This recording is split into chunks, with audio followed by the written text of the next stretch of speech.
Party ఆవిర్భావం నుండి ఈ రోజు వరకు అనేక రకాలుగా పోరాటం చేస్తున్నాము.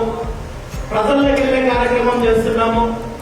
ఎన్నికలకు ముందు పార్టీ పరంగా అనేక రకాలుగా ప్రలోభాలకు గురి చేయడానికి ప్రయత్నం చేసినప్పటికీ కూడా ఎక్కడ ఏ ప్రలోభాలకి లొంగకుండా ఏ ఆశయంతో అయితే పార్టీని స్థాపించామో, ఏ లక్ష్యంతో అయితే పార్టీని స్థాపించామో ఆ ఆశయం కోసము ముందడుగు వేసాము తప్ప ఏదో ఒక పదవి కోసమో లేదా ఒక సీటు కోసమో ఒక ఎలక్షన్ కోసమో ఎక్కడ తొలగలేదనే విషయాన్ని కూడా ఈ సందర్భంగా మీ అందరికీ తెలియజేస్తున్నాను.